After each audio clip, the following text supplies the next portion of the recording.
When it comes to tablets, the iPad is absolutely crushing the competition right now, so much so that Google stopped selling its own tablet, the Pixel C, on its own website. Now this could be because Apple is dominating the tablet game, or it could also be because of the recently released 2-in-1 Chromebook, the Google Pixelbook. Hey everyone, Dan with MacRumors, and in this video we're going to compare the Google Pixelbook to the iPad Pro and see which one I would prefer to use on a day-to-day basis. Now the format of this video should be pretty simple. I've rounded up my thoughts and broke everything down into a couple of different categories.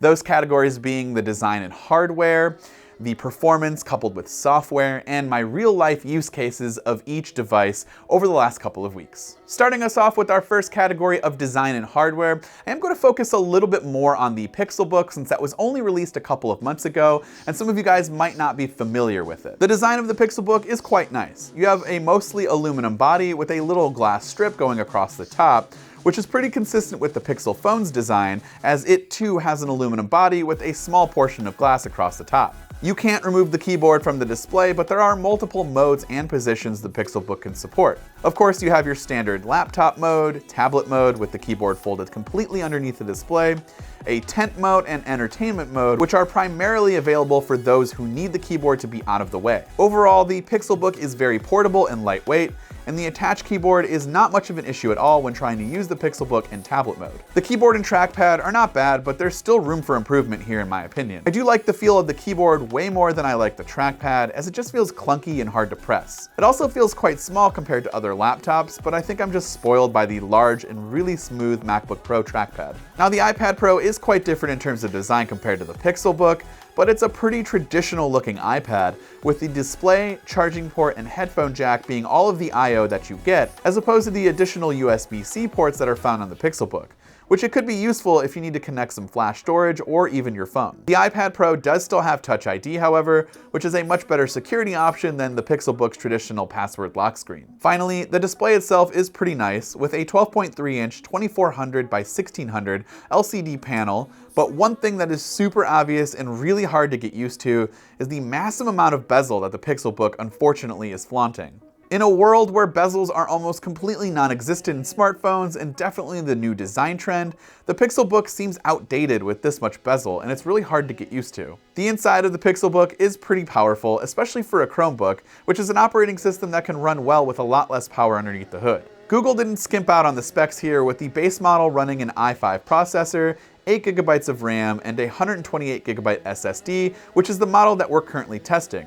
But there's also an i7 with a 16GB of RAM option available to those who think they might need it, but I'm not really sure why you would. The iPad Pro is built and designed like a traditional tablet, and looks like any other iPad until you connect the keyboard accessories and use the Apple Pencil. It's still a beautifully designed and well-built piece of tech, and the display is really nice to work on. I do wish that sometimes there was a trackpad somehow involved with the iPad Pro, but that's something that's probably not going to happen anytime soon. The specs for the iPad Pro aren't anywhere close to what you would get with the Pixelbook.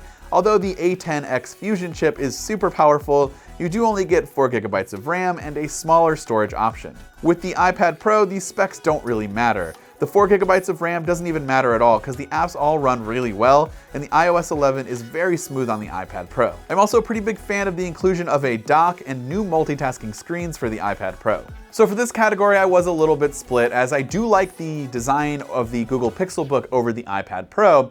However, performance is more important to me than design, and I feel that the iPad Pro outperformed the Google Pixelbook, and so I'm going to give the edge to the iPad Pro for this category. So this brings us to our next category of software, and yes, software and performance do go hand in hand, and so you can probably guess which device I might be leaning towards in this category. The Pixelbook software is obviously a bit different. If you're familiar with Chrome OS at all, you know that pretty much the entire operating system runs through the Chrome browser, which makes a Chromebook a really useful tool for students who write papers maybe using Google Docs and need to use Gmail for their emails and maybe just browse the web. Now that Chromebooks have support for the Google Play Store and can pretty much run any Android application, a Chromebook to me becomes a lot more useful. The problem here is that the Android portion of the Pixelbook still leaves more to be desired. There's just something off about the way these apps work with the Chromebook. It's especially noticeable in apps that aren't even close to being optimized for tablets.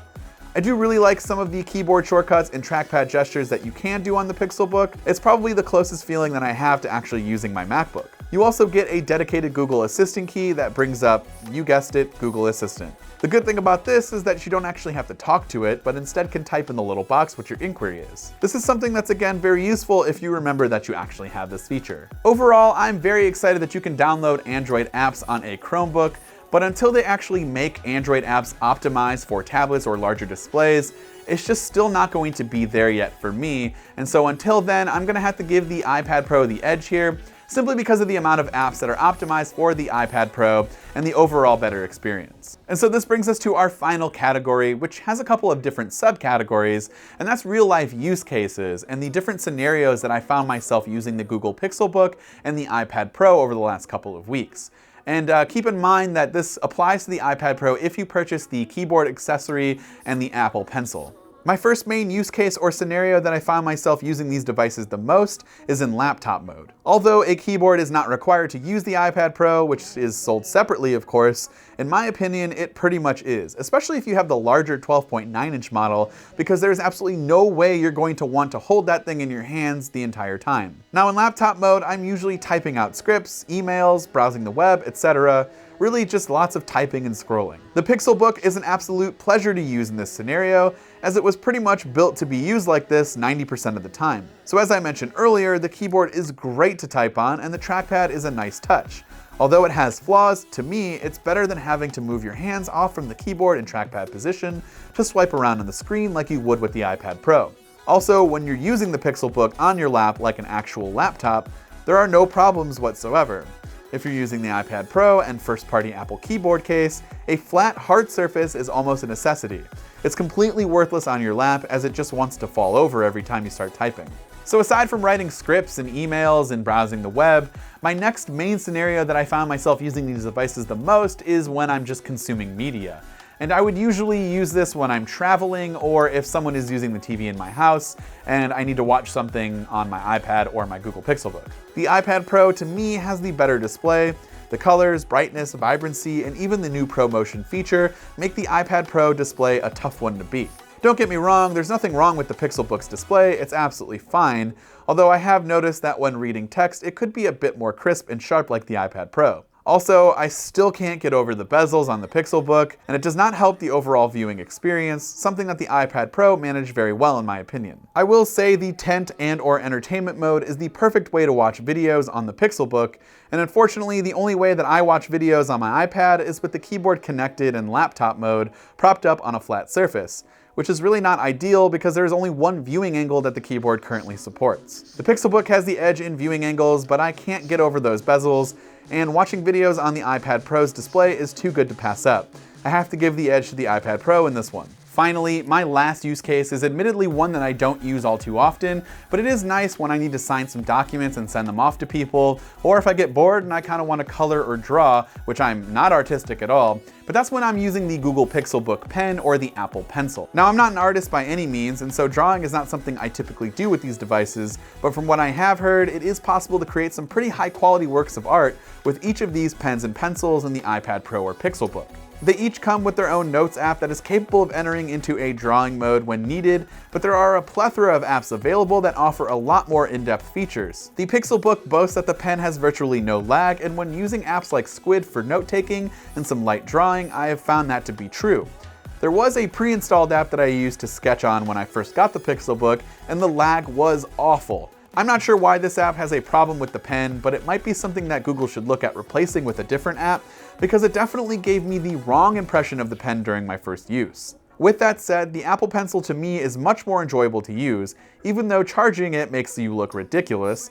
It just feels more natural to write and draw with over any other stylus that I've used. The apps that are offered for creativity and drawing on iOS is a lot better than Android's offerings at the moment, and I truly feel that graphic designers could get a lot of work done on an iPad with more tools and resources available over the Pixelbook. One thing to mention, the Pixelbook pen does have a neat little button built in that when pressed can activate Google Assistant and can be used to circle text or pictures and send that information right over to your Google Assistant. It's actually a really awesome tool to have, but like I mentioned before, you kind of have to remember that you have it so that you can use it. With all of that said, I'm going to have to give the edge to the iPad and its Apple Pencil. It's much more fluid, and the app selection is top-notch for those creative types. Overall, if you're looking to get one or the other, the Pixelbook or the iPad Pro, I personally would say go for the iPad Pro because of performance and the amount of apps that you have at your disposal. Now, it might have seemed that I favored the iPad Pro way more than the Pixelbook and that I didn't even like it, and that's not true at all. I think the Pixelbook is a really great device. To me, there are just a couple of flaws that I can't get over, and if I had to pick one or the other, I would just go for the iPad Pro. So what are your thoughts on the Google Pixelbook or the iPad Pro? Let us know in the comments section down below. This has been Dan with MacRumors. Thanks for watching, and I will see you next time.